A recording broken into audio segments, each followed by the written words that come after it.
Alors, bonjour à toutes et tous. Merci de nous rejoindre pour cette rencontre autour d'un livre au titre évocateur, Vie majuscule, et un sous-titre tout aussi évocateur, Autoportrait de la France des périphéries. On est donc avec Bénédicte, avec Lise, avec Malika, Teddy, Gaël, Édouard et Tarek pour justement évoquer cette expérience collective de ce livre, Les Vies majuscules, publié aux éditions Les Petits Matins. Alors, bonjour tout le monde. Bonjour. Je Bonjour. suis très content, Bonjour. très content de vous retrouver. Vous venez de différents horizons et vous avez en commun d'avoir fait ce livre, Les Vies majuscules. Alors pour commencer, pour que les gens comprennent un peu la dynamique et la démarche de ce livre, peut-être, alors je pense plutôt à Édouard et à Tarek, est-ce que vous pourriez nous raconter cette aventure, comment est né ce projet d'écriture collective à l'échelle de la France?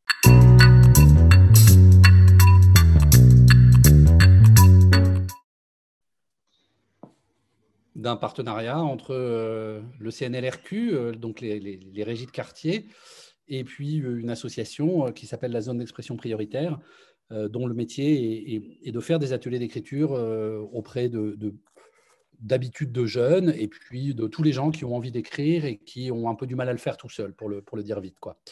Voilà, et donc nous, on avait envie, donc à la ZEP, on avait envie on avait ce projet de livre dans les cartons, on avait besoin de gens implantés sur le territoire avec un fort maillage, avec une grosse légitimité, capable de mobiliser du monde. Donc assez logiquement, on s'est retourné vers nos camarades du CNLRQ, qui eux-mêmes se sont tournés vers nos non moins camarades des régies disséminées sur le territoire. On a fait une proposition à tout le réseau et puis il y a eu un certain nombre de territoires, de régies qui ont candidaté, j'aime pas ce mot-là, mais qui ont fait savoir qu'ils étaient volontaires. Et puis on s'est déplacé voilà, sur tous ces territoires avec l'idée de passer une semaine à chaque endroit grâce à la mobilisation parce que les régies sont des organismes qui sont ouverts sur leur écosystème, comme on dit aujourd'hui. Donc, elles ont pu mobiliser évidemment leur galaxie directe, mais aussi un peu autour, par cercle concentré. Donc, on s'est retrouvés à nous aller s'installer, les journalistes de l'équipe, sur des territoires où étaient mobilisés selon les territoires, entre 20 et 50 personnes euh, qui étaient volontaires ou en tout cas pas trop rétifs à l'idée d'écrire. Et puis ensuite, on a passé la semaine ensemble pour élaborer des textes et essayer d'en faire cet ouvrage. Enfin, réussir d'ailleurs.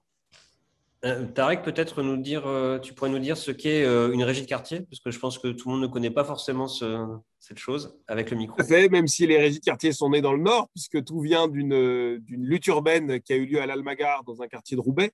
C'est de là que c'est parti. Les régies, pour le dire vite, ce sont des associations qui considèrent qui s'implantent sur des territoires avec de fortes fragilités. Elles sont nées dans les quartiers populaires. Aujourd'hui, il y a 115 régies implantées dans des quartiers et elles se sont déployées depuis une quinzaine d'années également dans le monde rural.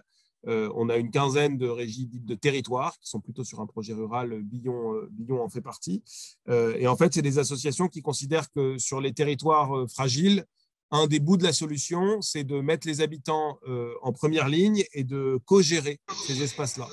Et donc, les régies, c'est des regroupements d'acteurs du territoire. Dans un conseil d'administration de régie, on a obligatoirement un triptyque qui est composé des habitants, des élus et des bailleurs HLM, des bailleurs sociaux. Et on considère que c'est cette mayonnaise et ce collectif de travail, cette petite dynamique de co-construction et de gestion partagée qui fait la différence. Et à partir de là, les régies, elles font de l'insertion en embauchant des habitants et en les faisant travailler sur le quartier, sur les quartiers, les territoires, en travaillant à la gestion urbaine. Elles font des activités sociales. Elles essayent de répondre à des besoins d'habitants qui ne sont pas couverts. Donc, elles font plein de choses dans cet ordre-là. Des jardins, des cafés associatifs, des garages solidaires. Enfin, tout est possible si tant est qu'il y a un besoin et que la régie est légitime à y répondre. Et elles essayent de travailler à ces logiques de mobilisation et de participation.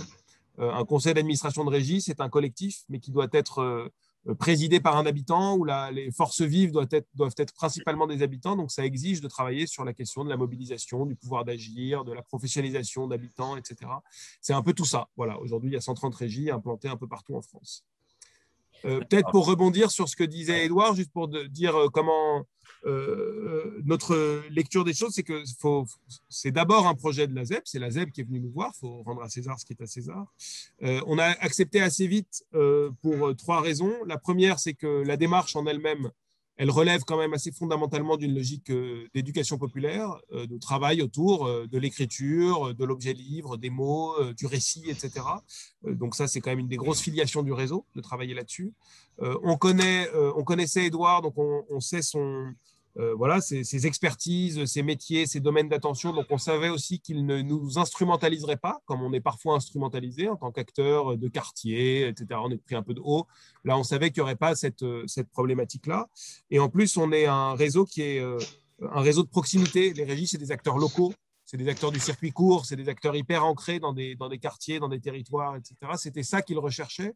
Et on pensait qu'on avait une petite valeur ajoutée là-dessus, parce qu'en général, tout le monde s'en fout, qu'on soit à Vierzon, comme à Tours, comme à Marseille, comme à Toulouse, comme à Billon. Et en l'occurrence, la ZEP, ça leur faisait plaisir. C'était exactement ce qu'ils recherchaient. Donc, on s'est dit, tiens, ça peut coller cette histoire-là. Et d'ailleurs, je terminerai par là. En général, quand on présente au réseau, donc aux 130 régies, un projet qui vient de nous, qu'on a pensé, nous, tête de réseau, donc un truc un peu descendant, ça ne marche jamais. Voilà, ça n'accroche jamais. On nous envoie balader, etc. Ça fait pas, on est à côté de la plaque, etc. Et bien celui-là, c'est le premier que j'ai vu, ça fait 6 ans que je suis là, c'est le premier que je vois qui prend.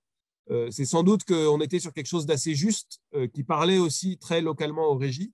Et en tout cas, comme l'a dit Édouard, on a eu des candidatures, pour être un peu pompeux, plus qu'on a pu en accepter. Voilà. Donc c'est que quelque part, ça résonnait quand même avec ce que fait une régie et le sens qu'elle met dans son action sur un territoire et auprès des habitants. Donc là, on a deux régies principales qui sont représentées. On a Grande-Synthe, voilà, avec deux personnes de Grande-Synthe, Gaël et Malika, donc Grande-Synthe à côté de Dunkerque. Et puis on a Billon à côté de Clermont-Ferrand avec Bénédicte et Lise, voilà, qui sont avec nous pour justement qu'on puisse revenir sur cette expérience collective. Donc, vous dites, voilà, il y a le projet qui a été proposé à l'ensemble des régies. Ça s'est passé comment? Vous avez choisi du coup certaines régies. Est-ce que c'est par affinité? Est-ce que vous avez rencontré les personnes d'abord? Voilà, comment s'est fait ce choix? Parce qu'on il y a une carte de France hein, qui est dans le livre. On la montrera ensuite à l'écran. Mais on est à Nantes, on est à Saintes, on est à Toulouse, à Lunel, à Marseille, à Mulhouse, à Mont-Saint-Martin. Et donc à Grande-Synthe et à Billon. Comment ça s'est fait ce choix?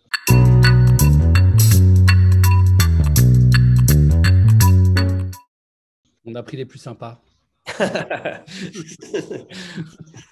Non, je plaisante. D'abord, on a pris les régies qui étaient candidates. On a décidé d'exclure l'Île-de-France. Ça, c'était un principe de départ pour plein de raisons. D'abord parce que numériquement, on aurait été obligé de prendre un tiers ou un quart des régies en Île-de-France, donc ça aurait déséquilibré. Et puis que pour une fois, on s'est dit que de faire un projet sans l'Île-de-France, ça pouvait exister dans ce pays aussi. Donc ça, c'était un choix de départ. Et puis ensuite, sur les régies qui ont proposé de participer à l'aventure, on a beaucoup travaillé sur… en fait, on a essayé d'avoir un spectre très large, d'avoir du très urbain, du quartier très populaire, par exemple les quartiers nord à Marseille ou le Mirail à Toulouse, d'avoir des villes un peu plus moyennes, par exemple Vierzon, Tours, d'avoir des territoires plus ruraux comme Billon, d'avoir un peu de nord, un peu d'est, un peu d'ouest, un peu de sud, un peu de centre. Voilà, on a fait un petit Yalta en quelque sorte. Et à la fin, on était parti sur 12 régies au début. Et puis, on en a rajouté 2 en cours de route parce qu'on s'est dit qu'on avait le temps et les moyens de le faire. Et voilà, mais évidemment, on a fait ça de manière un peu arbitraire. Je sais qu'il y avait une très forte demande en Guyane, par exemple. On avait très envie d'aller en Guyane, mais c'était un peu compliqué en termes de logistique. Mais on ne désespère pas de réussir à y aller sur le prochain projet. Dont on parlera ensuite. Mais alors, du coup, comment ça s'est passé à Billon? C'est arrivé quand, le débarquement de l'équipe à Billon?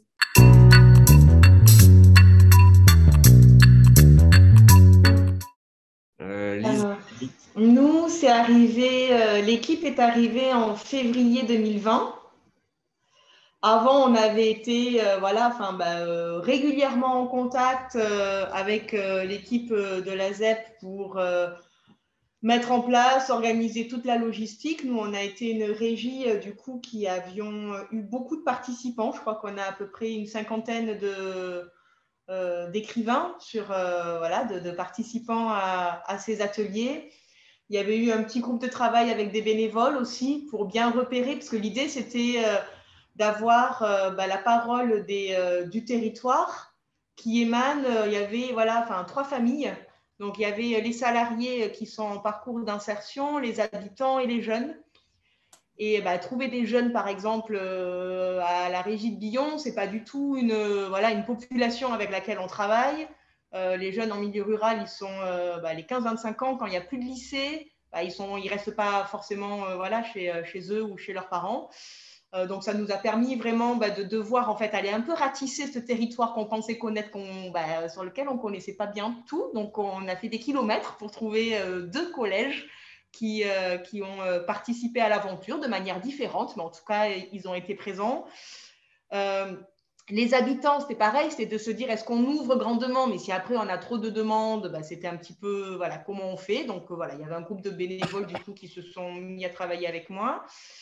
Et puis, il y avait les salariés, du coup, qui sont en parcours d'insertion. Et là, moi, le choix que j'ai fait, c'est d'imposer ces ateliers. Donc, je n'ai pas été très suivie, mais j'ai tenu. Et je me dis, donc, la vie, ce n'est pas parce qu'on est minoritaire que l'on a tort. Donc, je me répète souvent cette petite phrase, elle me fait avancer. Et donc là, Et donc, ce qui s'est passé, c'est que, quand ils sont arrivés en février, là, les journalistes, en fait, moi, je n'ai pas participé aux ateliers d'écriture. Donc, je les ai laissés se débrouiller avec l'ensemble des groupes. Et notamment sur le groupe où j'avais imposé ces ateliers, moi, je m'étais dit, on laisse 24 heures, quoi. S'il y a vraiment une résistance, bien entendu, on discutera. Mais pour l'instant, personne ne sait ce que c'est. Et quand on ne sait pas ce que c'est, souvent on dit qu'on n'y va pas. Donc moi, je n'avais pas envie c'était un peu la facilité. C'était en février, il ne faisait pas beau pour nos travaux aussi en extérieur. Donc c'était la période parfaite. Donc c'est un petit peu comme ça que les choses se sont passées au démarrage. Au démarrage. Et du côté de Grande-Synthe, du coup, ça s'est passé comment ?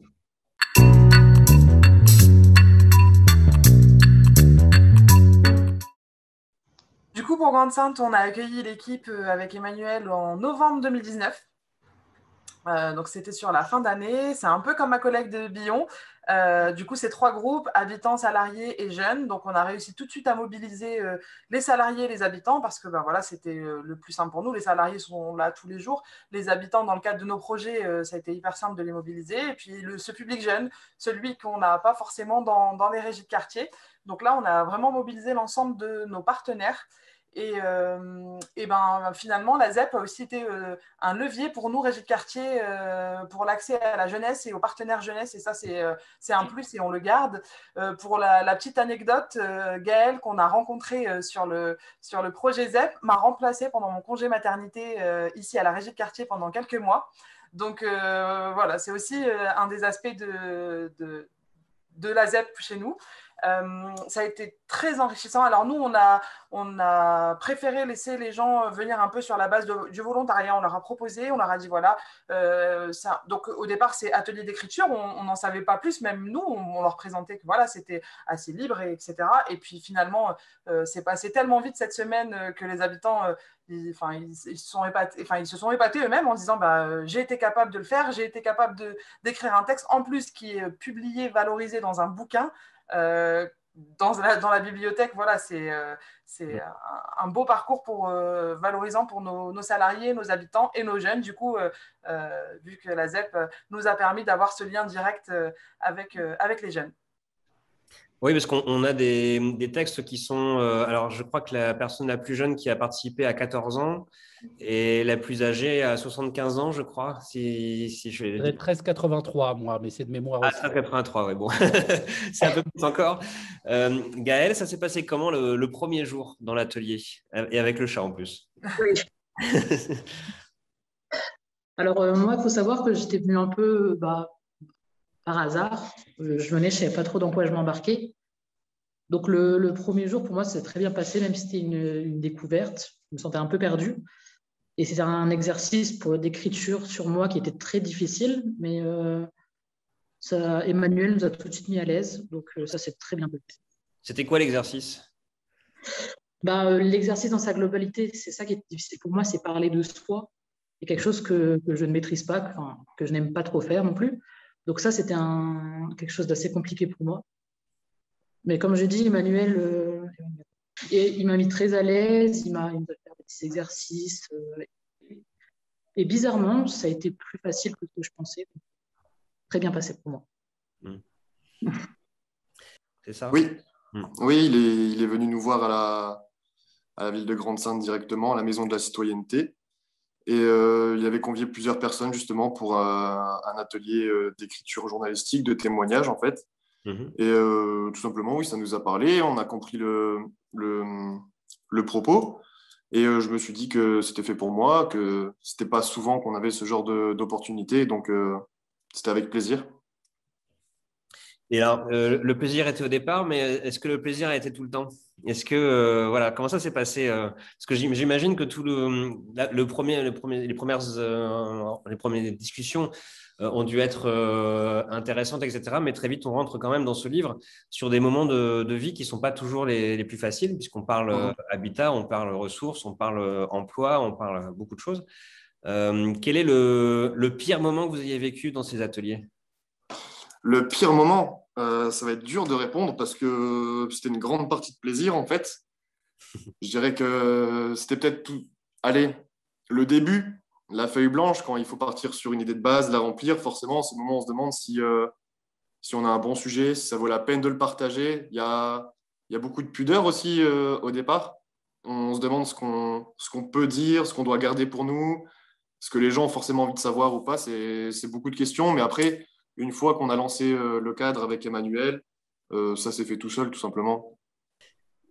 Justement, Edouard, quand on commence, ce premier moment, ce moment juste avant que ça commence vraiment, il y a quand même quelque chose de toujours assez particulier qui se joue.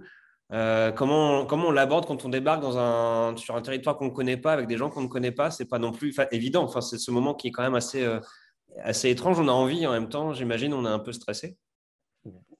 Ouais. Pour rebondir, je me souviens plus si Bénédicte était là à la première réunion qui a eu lieu à la mairie de Billon, parce que Lise nous avait ménagé pour notre arrivée après les 4 heures de route une réunion dans la grande salle de la mairie de Billon où je pense qu'il devait y avoir 30 personnes autour d'une très grande table carrée. On avait le droit de se voir encore à l'époque. Et il y a au moins, je sais pas, probablement une dizaine de personnes qui nous ont dit je ne veux pas jouer avec vous, quoi. Jusque même les plus fâchés contre nous, ils ne voulaient même pas nous dire leur prénom, quoi. On est parti en terrain brun miné. Mais c'est super, hein, c'est la nature de l'objet. Donc ça, c'était pour l'accueil spécial Billon que nous avait réservé Lise. Et voilà, mais après, sinon, de manière générale, quand on commence à faire l'atelier d'écriture, je précise quand même que sur tous les gens qui ont dit « je veux pas », je crois qu'il n'y en a qu'un seul qui n'est pas allé au bout de son texte à la fin. Hein. Lise me confirmera, mais voilà, et ça sans trop de contraintes physiques. Hein. On a tapé, maltraité personne. Donc on a réussi à créer cette dynamique, et c'est ça la difficulté, c'est de réussir à créer une dynamique, une envie, quoi. Mais l'envie, elle est finalement très claire parce que nous, notre posture, elle est extrêmement simple. On sait que ce que les gens vont accepter de raconter est intéressant. On le sait. Parce qu'on fait 700 ateliers par an cette année. Il n'y a pas un atelier dont il ne sort rien d'intéressant. Donc, on a cette certitude qu'on est en train qu'on va à la recherche de récits qui sont des récits qui nous permettent qui nous permettent de toucher à quelque chose d'universel. Chacun est porteur d'une histoire qui est plus grande que soi-même. Et c'est ça qui est la mécanique. Et alors, évidemment, après, il y a des réticences comme le disait Gaël, je veux dire, c'est vertigineux de se dire je vais écrire sur moi. Même nous qui avons l'habitude d'écrire, dont c'est le métier, on n'a pas trop l'habitude d'écrire sur nous. Et on est bien conscient de ce côté très vertigineux, presque parfois un peu impudique de cette première démarche. Mais voilà, une fois que la dynamique est amorcée, que finalement les gens en face de nous, c'est une question de confiance en fait. Je pense qu'il nous faut le temps de convaincre les gens qu'on est là pour les aider. En gros, notre posture de départ, elle est très simple. C'est vous avez des choses à dire, nous allons essayer de vous aider à le faire. Voilà, elle se résume en ces 2 phrases, la démarche dans laquelle on s'inscrit. Et qu'en général, effectivement, tout le monde a des choses à dire. Et surtout les gens qui, de manière générale, se sentent souvent dépossédés de leurs paroles. Ou quand ils se voient apparaître sur la scène médiatique, ils ne se voient pas apparaître tels qu'ils voudraient être. Et que la posture journalistique de la ZEP, c'est celle-là, c'est-à-dire de dire aux gens, racontez-vous tel que vous avez envie d'être raconté, racontez-vous vous-même, et reprenez le pouvoir, la possession sur cette histoire qui est la vôtre. Donc en général, ça se passe bien. Et du coup, le temps passé dans chaque territoire, dans chaque ville, par exemple à Billon, on a passé combien de temps du coup, toi, tu as passé combien de temps à Billon? Alors Billon, c'est le territoire des records pour ce projet parce que c'est le plus gros groupe, 50 participants. C'est le plus d'ateliers parce qu'on avait 8 heures d'ateliers par jour. Lise nous avait ménagé un petit planning où on mangeait dans la voiture entre la régie et le collège pour aller retrouver les collégiens. Elle nous avait vraiment soigné. Et du coup, c'était tellement énorme comme logistique qu'on a dû y aller à 2. Donc, Billon, ils ont eu la double peine, c'est-à-dire qu'ils ont eu Vaillant et Zambo la même semaine chez eux, quoi. Voilà. Mais c'était très intense, quoi. 8 heures d'atelier d'écriture. En gros, on attaquait les premiers à 9 h du matin et on finissait souvent à 20 h avec le groupe des habitants. On est reparti de là-bas, on était rincés, quoi.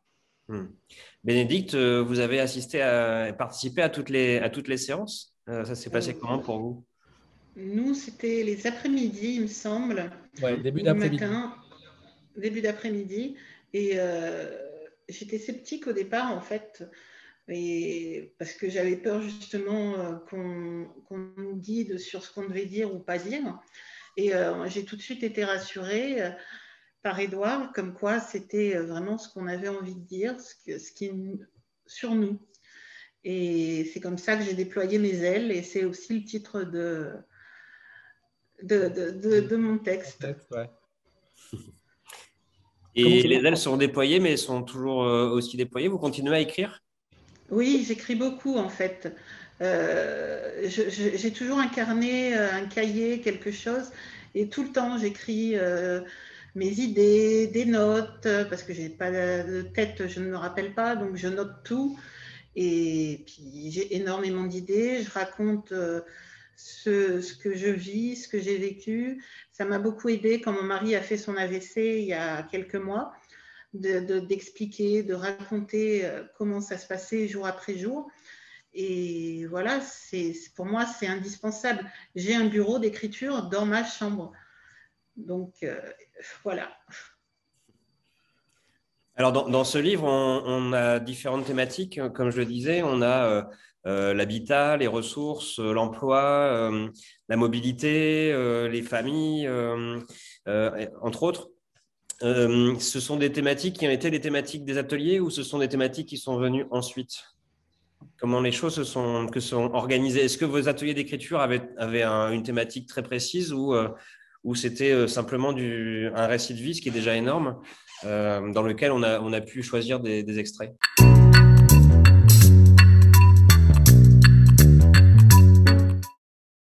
Aucune thématique au début, comme le disait Bénédicte. Nous, on a dit aux gens, aux participants, de quoi avez-vous envie de parler?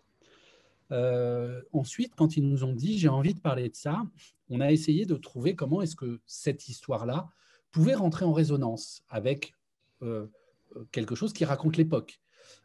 Toujours cette idée de ton histoire raconte plus que toi. Elle peut raconter ton territoire, elle peut raconter une situation, elle peut raconter un état, elle peut raconter une époque, elle peut raconter un passage, elle peut raconter… Bon, voilà. Et donc, ensuite, l'idée est d'essayer d'accompagner tous les auteurs pour qu'ils structurent leur texte, parce que c'est finalement ça, quoi. Quelqu'un qui n'a pas l'habitude, il a tendance à perdre beaucoup de temps au début de son texte, à tourner autour. Donc, nous, on est là pour ça, en disant, tu vois, je pense que ton texte, il commence plutôt là. Allons directement dans le vif du sujet. Là, on a un peu perdu le lecteur. Voilà, donc ce travail de restructuration. Et puis ensuite, le travail d'édition, à proprement parler, il s'est fait a posteriori. C'est-à-dire que nous, on a relu tous les textes, on les a édités tous, on a essayé de les ranger par famille. Des familles larges, des familles, parfois on a eu 22 tas, après on a eu 14 tas, après on en a eu 9, et puis voilà, et puis on a fait des allers-retours, on a fait des tableaux au mur, on a affiché des textes, et puis on a essayé de les réunir pour faire effectivement des chapitres. Mais rien n'était, il n'y avait pas de sommaire au début, parce qu'on ne voulait pas du tout que ce soit un boulot de commande, entre guillemets. C'est-à-dire qu'il n'était pas question pour nous d'arriver à Billon. Évidemment qu'on a des idées de journalistes, hein, mais il n'était pas question pour nous d'arriver à Billon en leur disant, voilà, alors votre réalité à Billon, c'est ça, donc vous allez écrire sur ça. Non, on ne la connaît pas, votre réalité. Et puis de toute façon, c'est des réalités individuelles. Donc voilà, et à Billon, on a eu des textes sur l'argent, des textes sur comment se lancer à son compte, des textes sur la mobilité, des textes sur les orientations sexuelles, des textes, voilà, enfin, on a eu tout. Je pense qu'il doit peut-être y avoir un texte de Billon par chapitre. Ce qui était super, c'est que l'expérience, elle a permis à l'ensemble des participants de se dire tout le monde est capable d'écrire, tout le monde est capable de faire un texte. Et on avait une dame chez nous qui avait la barrière de la langue, et c'est de ça qu'elle a décidé de parler. Et finalement, elle s'est retrouvée à table avec tout le monde en train d'écrire son propre texte, quoi. Donc, c'était hyper valorisant pour l'ensemble des participants. Et vous-même, Malika, vous avez participé ? Moi, non, je n'ai pas participé dans les textes, mais j'ai beaucoup accompagné. Toute la semaine, j'étais présente avec Emmanuel sur les ateliers. J'ai accompagné l'ensemble des habitants, des jeunes, des salariés. Et du coup, je donnais un coup de main à Emmanuel et Maël qui était venu aussi sur une journée. Et on a beaucoup... Enfin, voilà, les premiers ateliers, c'était beaucoup d'échanges, beaucoup de... et puis nous, en tant qu'acteurs sur nos territoires, on a redécouvert nos salariés, nos habitants, nos jeunes, parce que on a vu une autre facette de leur histoire et de leur parcours. Ouais, c'est toujours intéressant de voir comment une aventure collective, on y va parfois du bout de l'orteil, et comment ça nous change complètement. Est-ce que voilà, qu'est-ce que ça a transformé chez vous voilà, je sais pas, Malika par exemple, Gaël, Bénédicte. Est-ce qu'il y a quelque chose, Élise, est-ce qu'il y a des choses qui ont, enfin voilà, qu'est-ce que ça a bougé en vous ?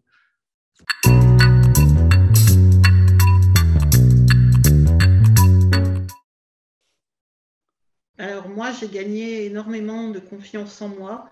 C'était déjà le thème de mon texte, comment j'ai déployé mes ailes, et je ne me suis pas arrêtée en fait.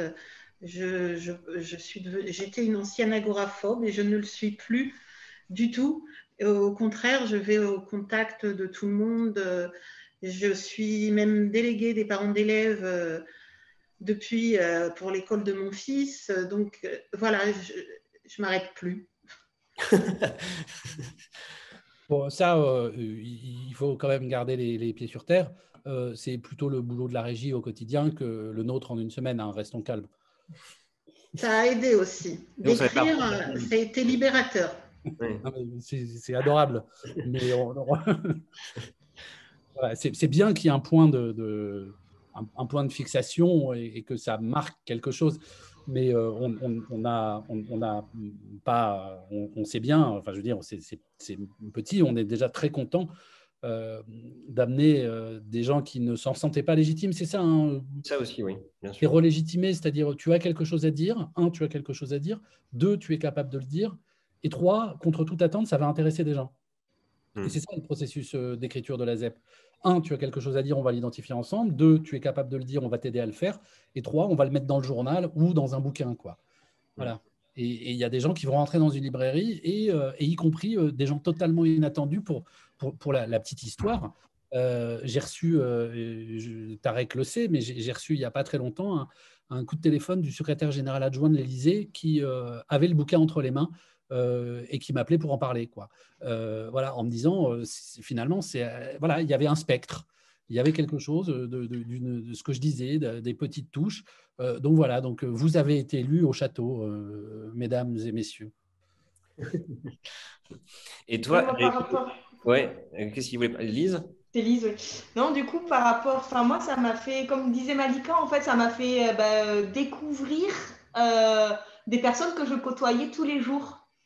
Parce que nous, en fait, on a un biais, quoi. C'est-à-dire que dans le public, en fait, des salariés en parcours d'insertion, voilà, moi, je vais les connaître avec ma casquette de directrice. Je sais pourquoi ils sont là, voilà, ils peuvent avoir cette étiquette. Et puis, et donc, en fait, certains, moi, j'ai été très touchée de ça, sont venus à la fin, du coup, des ateliers, m'apporter leur texte et me demander si je souhaitais le lire. Enfin, c'était un cadeau. C'était vraiment fait de manière, voilà, très, voilà, c'était, il y avait tout un environnement, quoi. C'était vraiment, voilà, je vous amène mon texte, quoi. C'était très fort.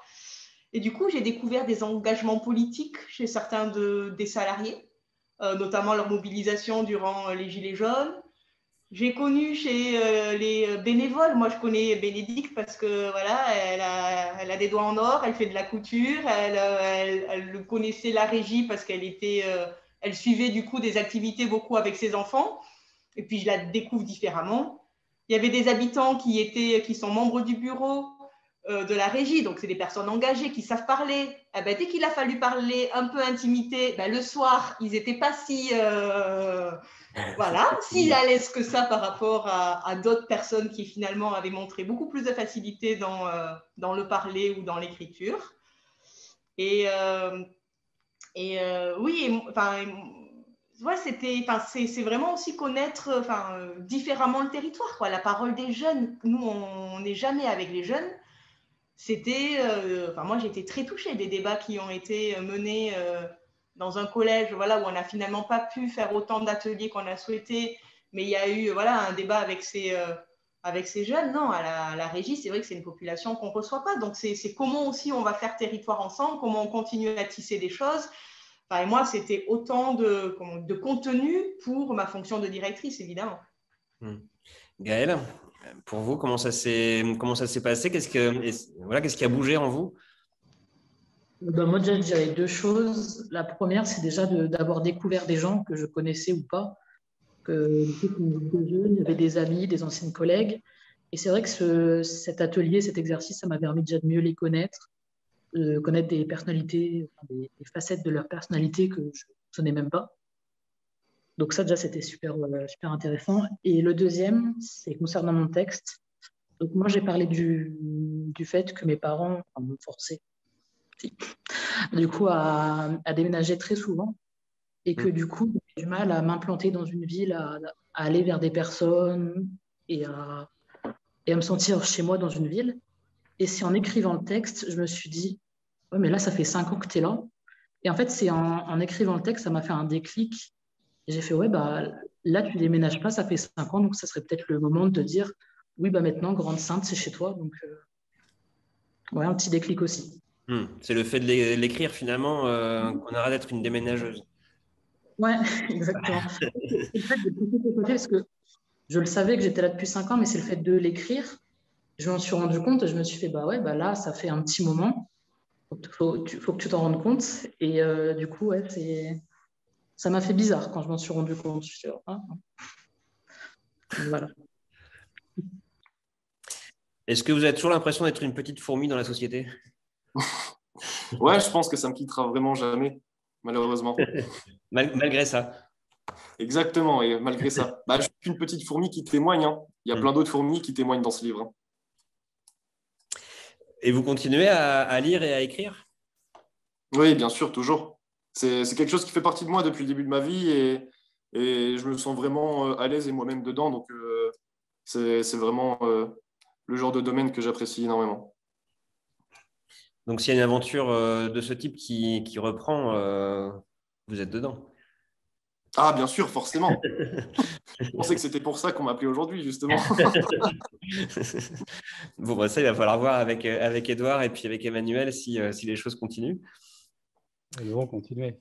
Et elles vont continuer. Donc, en plus, c'est dit. Attention, tout ce qui est dit est engageant. Donc, prendre rendez-vous.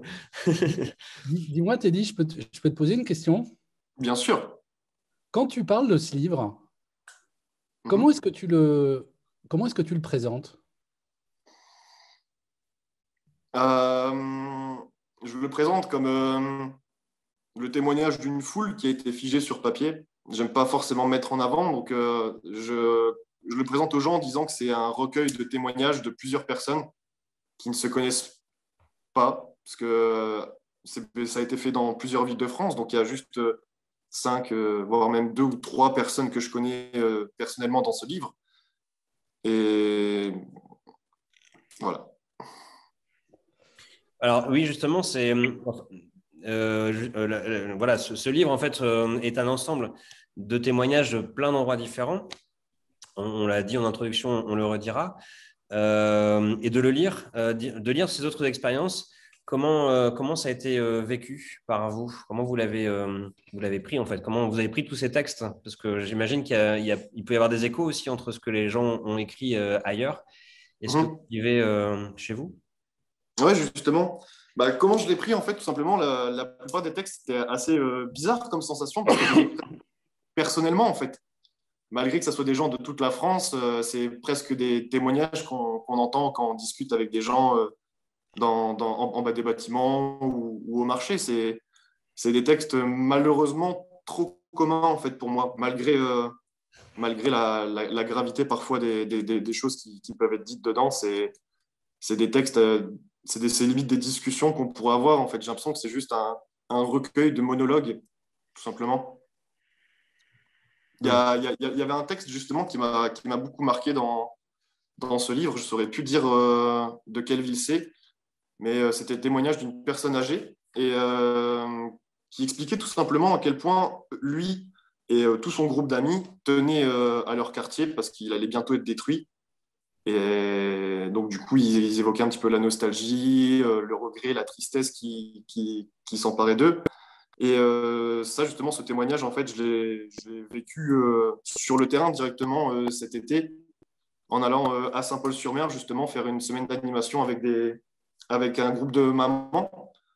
Et justement, le but de notre projet, de notre semaine, c'était ça, c'était de figer, de cristalliser en vidéo leur joie d'avoir vécu dans ce quartier et leur tristesse de voir d'être relogés et arrachés un petit peu de leur chez eux. Donc, ça m'a vraiment fait quelque chose à l'intérieur de voir qu'il y avait des personnes autre part en France qui vivaient exactement la même chose que chez nous, en fait. C'était un peu ça aussi le projet, j'imagine, Edouard, d'essayer de faire comme ça des ponts entre les différents vécus. Alors, le projet à l'édition, effectivement, c'était de faire des ponts parce qu'il y avait une chose qui était extrêmement claire dès le début, c'est la seule chose qu'on avait dite, c'est qu'on ne ferait pas un sommaire par territoire. On ne voulait pas faire le chapitre Grande-Synthe, le chapitre Billon, le chapitre Toulouse, le chapitre Marseille, parce que justement, ce qu'on voulait chercher, c'était, et c'est ce qu'on dit au début des ateliers très souvent, c'est que aux participants, on leur dit, vous êtes porteurs d'une histoire qui est universelle, qui est plus grande que vous, qui a d'écho chez d'autres personnes, dans d'autres territoires. Donc, évidemment, après, on ne pouvait pas savoir ce qui allait faire écho entre un territoire et l'autre, etc. Nous, on a essayé de faire des petits des assemblages par des choses qui soit se répondaient, soit étaient en écho les unes avec les autres. Mais Teddy le dit mieux que moi. Enfin, je veux dire que je pense que le texte dont tu parles, c'est un texte, à mon avis, qui vient de Marseille, du quartier de la Savine, qui est un quartier en pleine démolition dans lequel on est allé faire des ateliers. Voilà, mais qu'il y ait cet écho, et c'est tout l'objet de ce livre pour nous, c'est que c'est 160 récits, témoignages. Il dresse par petites touches, petit à petit, ce qu'on a appelé un autoportrait de la France. Chacun apporte sa petite touche de couleur, et à la fin, tout ça, ça construit un portrait d'un pays qui est le nôtre en 2021, quoi. Voilà. Et c'était ça l'intention, évidemment, quoi. Et que ça a évidemment une plus grande force que toutes ces touches soient écrites à la première personne, qu'elles soient incarnées et qu'on puisse voir là, aujourd'hui, derrière l'écran, quelques-uns de ces visages voilà, qui incarne, parce qu'on on nous parle quand même beaucoup de faire nation, d'un destin commun, etc. Mais là, on a un projet commun, quoi. Et c'est pour ça que je posais la question tout à l'heure à Teddy de savoir comment est-ce qu'il le ressentait, parce que quand je suis allé à Nancy pour la signature, on a pu faire une signature, à Grande-Sainte aussi, il y en a une. Les participants de Nancy que j'ai rencontrés, ils avaient un très fort attachement, c'était leur livre. Même s'ils avaient tous, enfin, tout le monde avait la notion de ce travail collectif, mais chacun, c'était un peu, il y a 160 personnes, et c'est ça la magie de ce projet, c'est qu'il y a 160 personnes dans ce pays qui ont sur leur bibliothèque, dans leur bibliothèque aujourd'hui, leur livre. Et c'est pas courant d'avoir son livre chez soi finalement, c'est un privilège. Exactement, c'est un privilège énorme et beaucoup trop rare. C'est ça qui rend l'aventure assez exceptionnelle, justement. Du coup, Tarek, comment ça s'est passé enfin, le suivi, on va dire, au niveau de l'ensemble? Est-ce que tu as découvert les textes une fois qu'ils ont été rassemblés? Est-ce que ça a été un travail dans lequel tu as pu aussi toi-même t'investir? Enfin voilà, comment les choses, comment le dialogue s'est instauré entre ceux qui étaient sur le terrain et toi qui étais dans une coordination?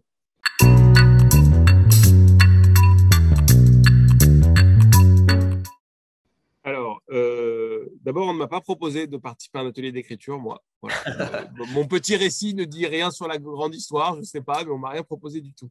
Nous, notre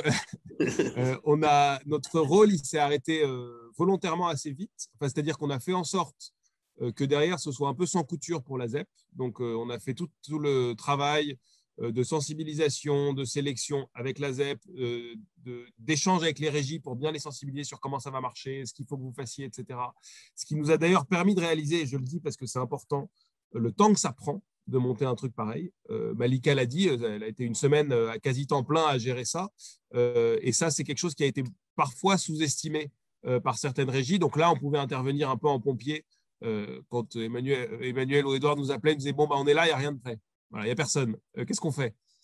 Et en fait, ça, malgré tout, ça, c'était de notre responsabilité un peu, c'était d'expliciter un peu les enjeux de tout ça.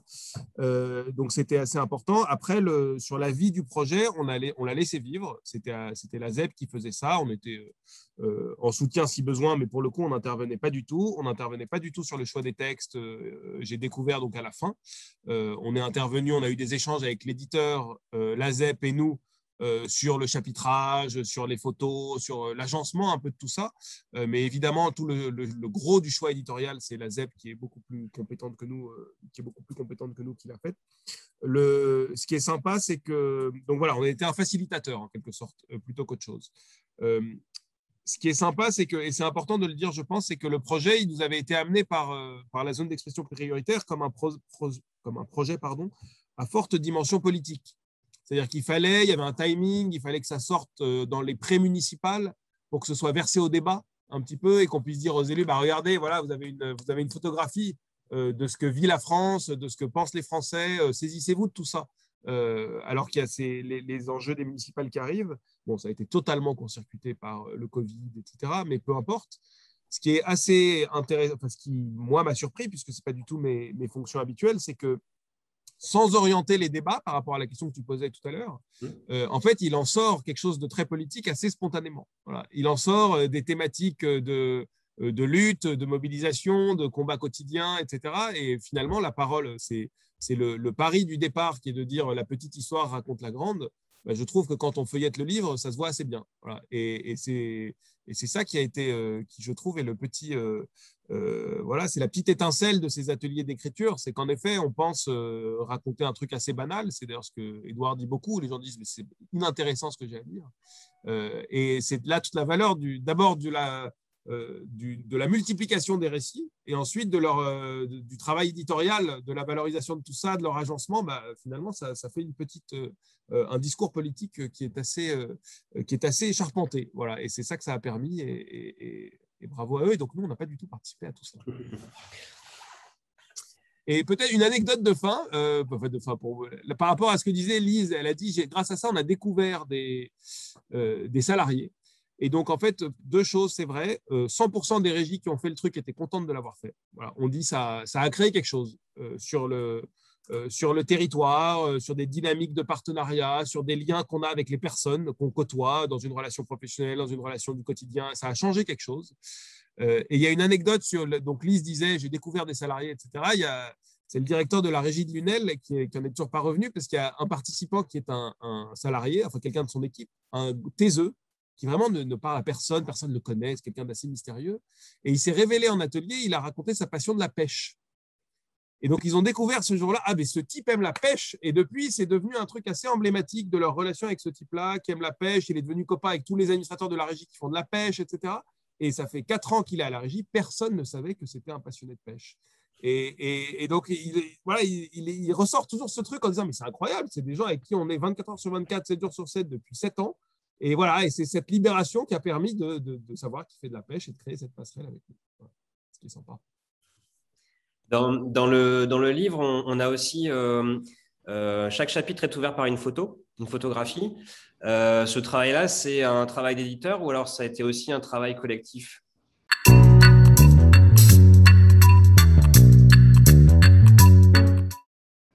C'est un travail qu'on a commandé à une photographe. C'est à moitié un travail de production propre, c'est-à-dire que Jérôme a été faire quelques photos. On voulait absolument éviter l'écueil d'avoir une photo par territoire, encore une fois, par cette logique. On ne voulait pas de la photo illustrative. Donc, on a fait un choix photographique qui, en gros, alterne entre une production qui a été faite spécifiquement pour ce livre et un choix dans ses archives. Voilà. Et on a décidé d'un traitement noir et blanc. Voilà. On voulait ouvrir par voilà, une image évocatrice plus qu'une image descriptive, quoi. Et du coup, quand on reçoit son livre et qu'on a ce travail graphique qui est magnifique, enfin, réalisé par les Petits Matins et par l'équipe autour, comment vous l'avez reçu? Alors, par exemple, je ne sais pas, Gaël, par exemple, quand vous avez reçu le livre Les Vies majuscules, quand il y a tout ce travail graphique, quand il y a ces photos, quand il y a tous ces textes, quelle est l'impression quand on ouvre l'enveloppe?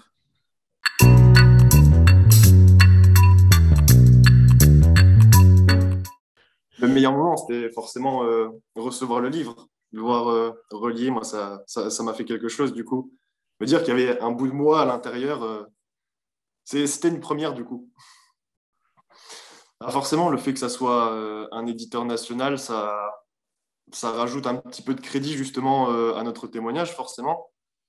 Et également aussi de la fierté, de la joie, comme dans la continuité de tout le projet, c'est une aventure, que ça aille taper à la porte d'à côté, que ça commence dans une petite ville avec une régie de quartier et que ça finit par être publié au niveau national. Franchement, c'est une bonne dynamique, c'est un bon parcours. Et il faut aussi savoir que ça a été pré-publié sur le site internet, justement, avant, en newsletter. Et déjà, ça, c'était un petit quelque chose de voir que sur internet, notre témoignage, il allait être transmis à des gens, des anonymes qu'on n'a jamais vus et qui peut-être allaient se retrouver, se sentir moins seuls, se sentir concernés aussi. Mais vraiment, le fait de savoir que ça allait être publié, c'est une petite étape en plus. Déjà, on n'en revient pas. On se dit, est-ce que j'ai vraiment participé à ça? Donc, je pense que ma première réaction, c'était genre, non, vraiment, je n'en revenais pas. Je me suis dit, s'il y a des gens qui ont écrit dedans, il y a des gens qui ont participé, je n'arrivais pas à réaliser que moi aussi, j'avais mis ma patte dedans, que des gens aussi allaient lire mon témoignage et pas seulement ceux des autres. C'était bizarre.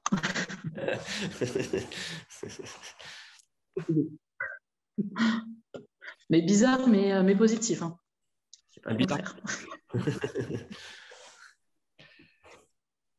Bénédicte, c'est pareil? C'était aussi un bizarre positif? Bizarre, mais j'étais encore dans le mode sceptique. Je me suis dit, ouais, mais mon texte n'y sera pas. Donc, j'ai feuilleté.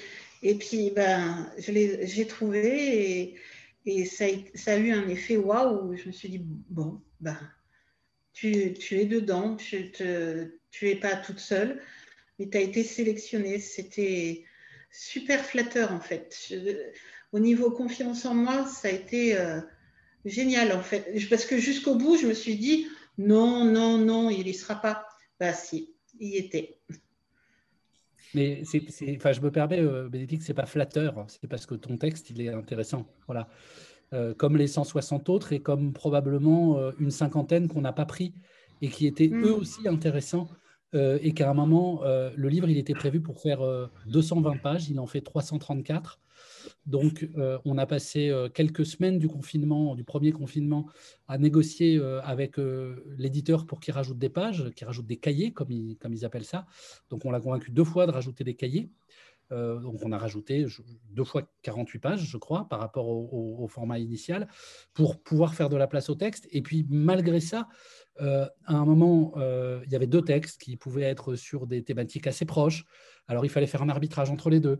Alors, ça pouvait être l'arbitrage, il pouvait être fait en se disant, tiens, on n'a pas grand-chose, on n'a pas beaucoup de textes de l'Ouest.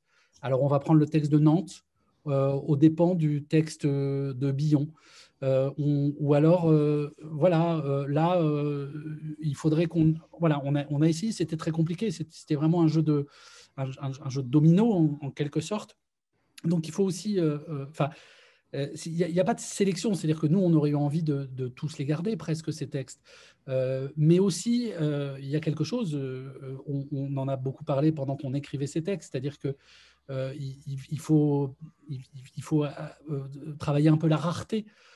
Si on avait mis 400 textes, on aurait mis un annuaire ou un dictionnaire en librairie. Et donc, on aurait rebuté les gens. Donc, il fallait qu'on n'aille pas trop loin pour que les gens aient quand même envie de l'ouvrir, qu'il y ait suffisamment de textes pour que ça fasse sens, etc. Et c'est que des allers-retours qui sont assez compliqués. Mais j'insiste, ton texte, il mérite d'être, il est à sa place. Merci. Les textes ont été lus. Est-ce que vous avez eu des retours de lecteurs ?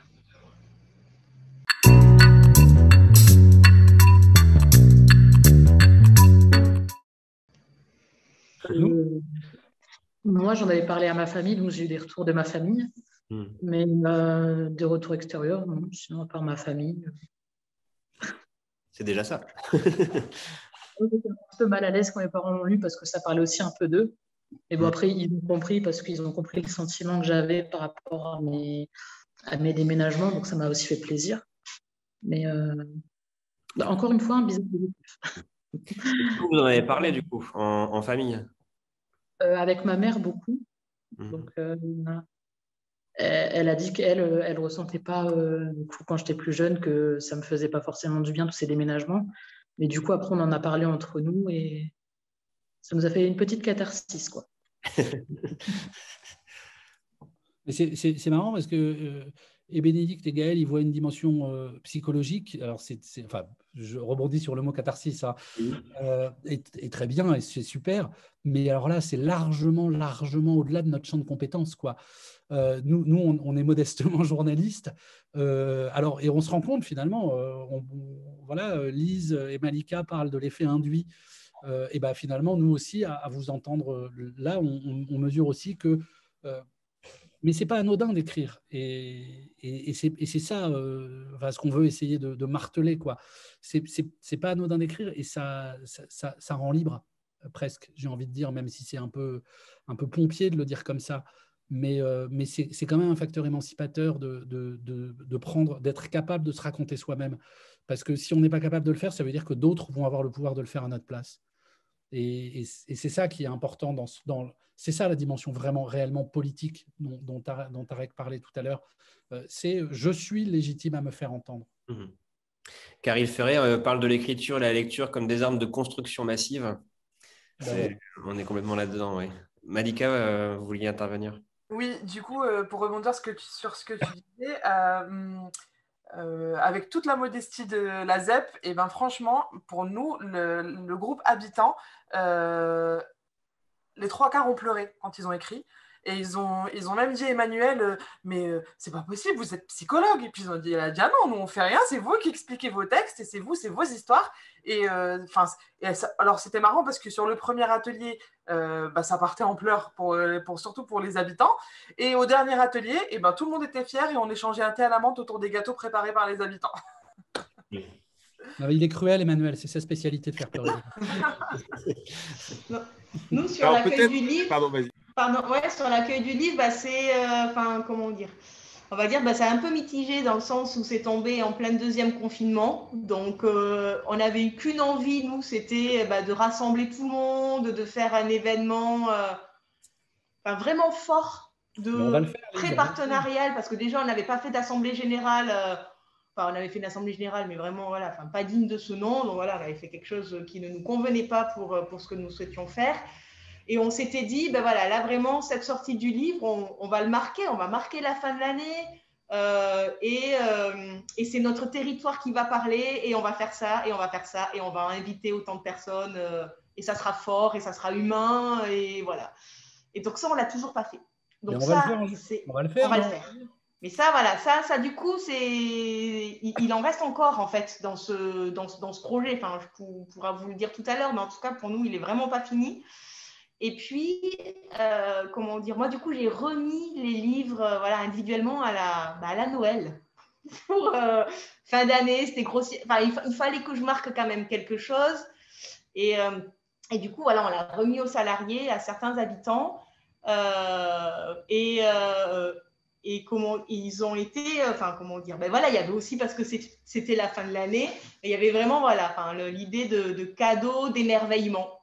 Il y avait aussi de se dire qu'il y a des personnes qui ont participé, qui ont eu le livre, il y a des personnes qui ne sont pas publiées dedans, il y a des personnes qui n'étaient pas là pendant le projet qui ont reçu le livre. Et ça faisait commun quand même.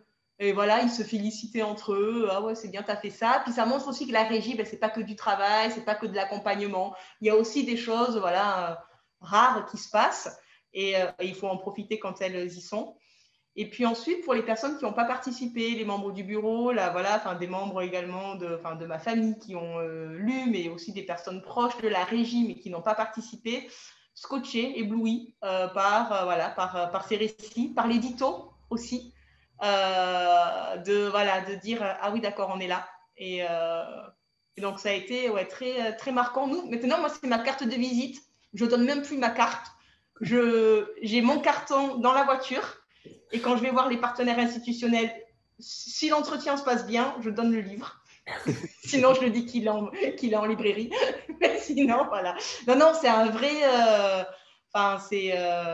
c'est super aussi pour une régie, de se dire qu'on on a su, faire ça, on a su faire ce projet tous ensemble. Et c'était aussi, je ne l'ai pas dit tout à l'heure, mais c'était aussi à la lecture des textes, comment dire, assez... touchant, réconfortant de savoir ce que la régie apportait aux salariés ou à l'habitant. Parce qu'on ne se dit pas toujours merci, nous, à la régie, quand même, entre salariés et directrices. On oublie parfois. Et là c'était bien, en fait, de savoir que la régie, sur ce territoire, elle compte pour eux. Et qu'on y soit pour un petit moment ou pour un moment un petit peu plus long, on est un sacré repère aussi pour eux, quoi.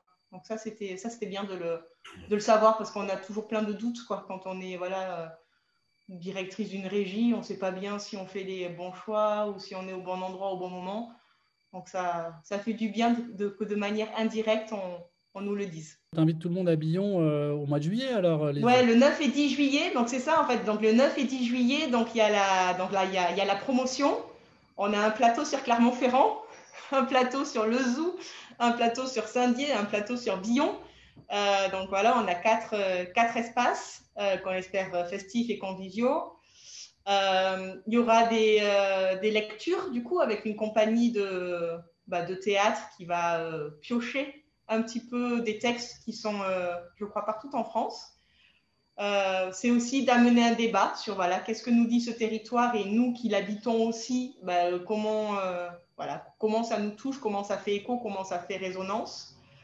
Et c'est aussi qu'il y a toujours ce groupe de travail de bénévoles là, qui m'a suivi depuis plus d'1 an sur ce projet, qui s'est dit, mais nous, on a 50 textes.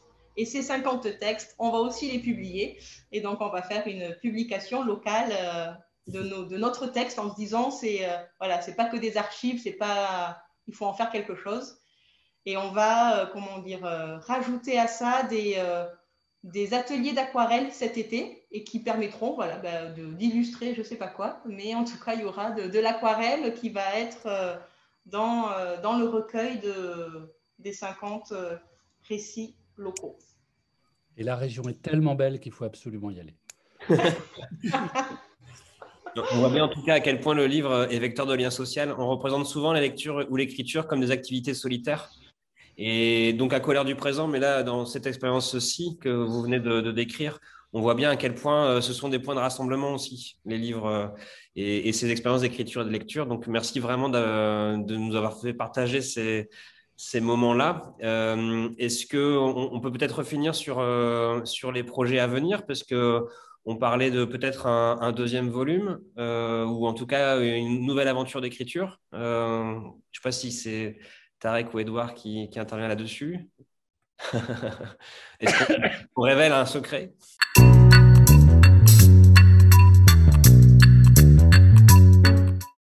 Non, on ne révèle pas un secret. On a effectivement à la ZEP un deuxième projet de bouquin. Alors là, on repart sur une logique beaucoup plus générationnelle, parce qu'on voudrait essayer de faire un peu sur le même modèle, un tour de France d'écriture, mais des 15-30 ans. Toujours avec les petits matins. On a prévu de le sortir en mars 2022. On va essayer de tenir cette fois-ci le délai d'essayer d'inviter une parole, des récits de jeunes, de la réalité des jeunes de ce pays dans le débat de la présidentielle. C'est plus un projet qu'on mène avec stricto sensu les régies, mais c'est assez drôle ce plateau d'aujourd'hui, parce que a priori, il y a quand même, parce que les coopérations, elles ne meurent pas quand l'objet existe. A priori, on va quand même repartir avec des groupes à la fois à Grande-Synthe et à Billon, donc on va être amené à se revoir, quoi, en vrai. Et ça sera l'occasion de se revoir, d'écrire et de faire la fête, visiblement. Donc on a eu l'agenda de Billon. Est-ce qu'il y a un agenda à Grande-Synthe qui se prépare? Alors, nous, pour l'aventure 2, normalement, on va les accueillir au mois de mai. Et comme je vous le disais tout à l'heure, la première expérience a été pour nous un levier. Et du coup, ça a été beaucoup plus simple pour nous de mobiliser le public jeune sur cette deuxième expérience. On a énormément de services civiques, on a eu des liens directs avec les établissements scolaires. Voilà, c'est le plus. Et on est prêt, on vous attend. Alors du coup, comme Billon, ça a été un peu compliqué quand on a reçu le livre. Alors on a fait une petite action quand même locale à Grande-Synthe. On a offert le livre à l'ensemble des participants. Et comme Lise l'a présenté tout à l'heure, c'est vrai que c'est aussi un bel outil qu'on peut présenter, nous, Régie de quartier, auprès de nos partenaires et auprès des acteurs du territoire. Et il est hyper bien valorisé, apprécié, et voilà, quand on nous a proposé l'aventure 2, on a dit présent, on est là, pas de souci. Je veux juste, si c'est possible, ajouter un tout petit mot. On a beaucoup parlé de la valeur du témoignage, on a beaucoup parlé de l'effet que ça pouvait avoir, de l'effet de mobilisation, etc. Je voudrais quand même, parce qu'on est dans le cadre d'un festival littéraire, insister sur la dimension littéraire aussi de cet objet, quoi. C'est pas un fourre-tout, c'est pas une commode à 160 tiroirs dans laquelle on a rangé. Voilà, il y a une forme. La forme, c'est presque, j'ai envie de dire, ça pourrait être presque une correspondance que la France enverrait à qui veut la lire. Il y a une forme, et il y a une telle forme littéraire que on a été, il y a peu de temps, invité par la Maison du Geste et de l'Image à Paris, et un des metteurs en scène invités en résidence à la Maison du Geste et de l'Image s'était emparé d'un certain nombre de textes de ce livre pour en faire une mise en, enfin pas une mise en scène, je ne sais pas comment ça s'appelle, une mise en espace, voilà, une lecture, une lecture en mouvement. Voilà, et que ça rebondit sur ce que Lise veut faire à Billon avec une compagnie. Enfin, il y a un matériau qui a une dimension, en tout cas à mes yeux, et beaucoup de lecteurs, parce que moi j'ai eu des retours de lecteurs et de gens qui n'avaient rien à voir, et ils y ont vu tour à tour une dimension, alors pour certains un peu sociologique, sciences humaines, mais pour beaucoup une forme et une dimension littéraire, à tel point que moi, il y a des gens qui m'ont dit, je l'ai lu de A à Z, d'un seul trait. Alors que moi, je dis plutôt que, à mon avis, c'est un livre dans lequel on va piocher, comme ça, on va picorer. Et il y en a qui ont trouvé leur compte à le lire d'un coup. Donc voilà, donc c'est un... voilà, c'est... Moi, la rétribution la plus intéressante professionnellement dans toute cette aventure, c'est qu'il y a 160 personnes dans ce pays, entre le moment où on a commencé et aujourd'hui, il y a 160 personnes qui se disent « je suis un auteur ».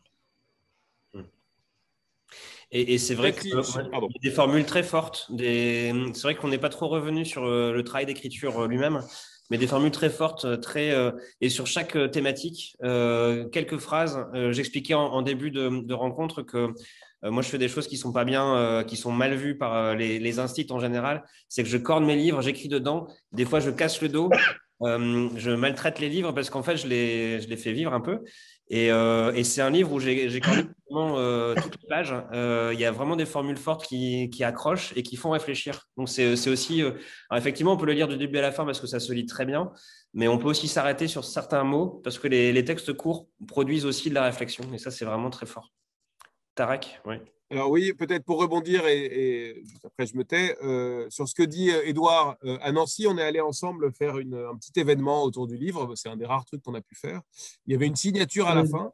Un énorme événement interplanétaire. Énorme événement avec des élus et tout ça, la folie, des habitants, etc. Et à la fin, il y avait une signature.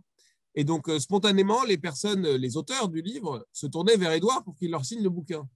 Et donc, non, c'est à vous de signer, c'est vous les auteurs du livre, etc. Et donc, il y a eu tout un petit hiatus assez marrant de ce point de vue-là. Et sur l'objet littéraire, je voudrais dire deux choses. D'abord, le fait que j'avais offert ce bouquin à une amie prof de français en REP, etc., en troisième, et qui m'a dit « Ah, super, très bel objet pour lancer le débat avec mes élèves. » Elle a assez vite trouvé des sujets en résonance avec les débats qui viennent assez spontanément avec elle. Elle dit parfait d'avoir un objet littéraire contemporain et qui leur parle, avec lequel susciter du débat. C'est une prof de français, etc. Donc, tout ça m'a paru assez opportun. Et le petit truc de fin, l'anecdote de fin, c'est au moment du lancement du bouquin, il y a eu, un des invités de la ZEP, c'était une personne qui venait de France Télé. Et cette personne, elle vient me voir à la fin et elle me dit c'est super vos histoires. Est-ce que dans vos régies, il y a des gens qui sont formés pour être scénaristes? Et en fait, on en revient à cette question du récit et le fait qu'on a essayé de porter des récits qu'on n'entend pas, qu'on ne voit pas, etc. Elle avait en tête le fait d'essayer de diversifier les voix qui portent les récits et donc les scénarios de fiction dans notamment les chaînes publiques françaises, etc. Et elle dit vu ce que j'ai lu, c'est sûr qu'il y a de quoi faire parmi vos viviers de salariés, de machin. Il faudrait qu'il y en ait qui viennent chez nous pour nous aider sur des scénarios et enrichir de leur regard. Voilà. Et du coup, je trouve que ça montre bien ce côté, voilà, on va vous montrer des récits et essayer que ça contribue un peu à l'imaginaire aussi, à l'imaginaire collectif. Voilà. C'est la force du réel, quoi. Très bien, je vous remercie beaucoup en tout cas d'avoir participé à cette discussion. J'espère vraiment que tout le monde va se précipiter en librairie pour acheter Vie majuscule. Avec les millions de visiteurs qui viennent. Portrait de la France de Taipei. Voilà, en tout cas, on mettra toutes les références et les liens pour que les gens aillent directement sur les pages des libraires indépendants qui sont nos partenaires. Et puis, on est à Riom et on est à Grande-Synthe très prochainement pour découvrir en vrai comment les choses se passent. Merci en tout cas et à très bientôt. Merci, au plaisir de vous accueillir. À bientôt. À bientôt. Au revoir. Au revoir. À bientôt. À plus. Ciao, merci beaucoup.